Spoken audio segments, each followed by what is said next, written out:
દાખલા number 21 a 2 1 અને b -2 -1 ને જોડતા રેખાખંડનું 1:1 ગુણોત્તરમાં વિભાજન કરતા બિંદુના યામ શોધો.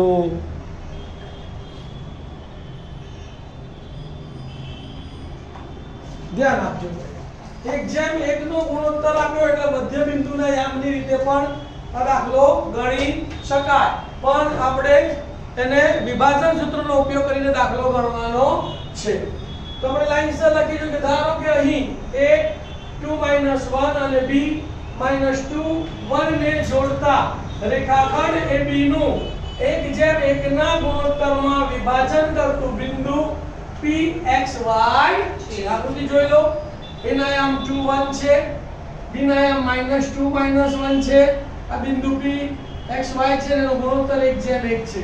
તો આ x1 અને આ y1 એટલે અહીં x1 બરાબર 2, y1 બરાબર 1. આ x2 આ y2, x2 બરાબર -2, y2 બરાબર -1. આ m1 આ m2, તો m1 બરાબર 1, m2 બરાબર 1 છે. હવે કયા સૂત્રનો ઉપયોગ કરવાનો છે? વિભાજન સૂત્રનો ઉપયોગ કરતા. સૂત્ર મોઢે આવવું જોઈએ કે pxy બરાબર m1x2 m2x1 છેદમાં m1 m2 એનો x યામ છે, એનો y યામ m1y2 m2y1 છેદમાં m1 m2. કિંમતો મૂકીએ છીએ, ધ્યાન આપો ભાઈ. ચલો, m1 કેટલા છે? 1. x2 કેટલા છે? -2, તો 1 ગુણ્યા -2 વત્તા m2 કેટલા છે? 1 અને x1 કેટલા છે? 2. 1 ગુણ્યા 2 અને m1 વત્તા m2 ને 1 વત્તા 1. ચલો અહીંયા m1 કેટલા છે?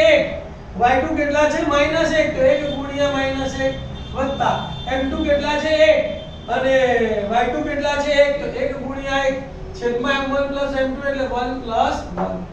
સાદુરૂપ આપીએ 1 ગુણ્યા -2 એટલે -2 વત્તા 2 એકા 2, 1 વત્તા 1 એટલે 2, 1 ગુણ્યા -1 એટલે -1 વત્તા 1 એકા 1 અને છેદમાં 1 વત્તા 1 એટલે 2. ઓછા 2 વત્તા 2 0, તો 0 છેદમાં 2 ઓછા 1 વત્તા 1 એટલે 0, 0 છેદમાં 2, 0 છેદમાં 2 એટલે 0, 0 છેદમાં 2 એટલે 0.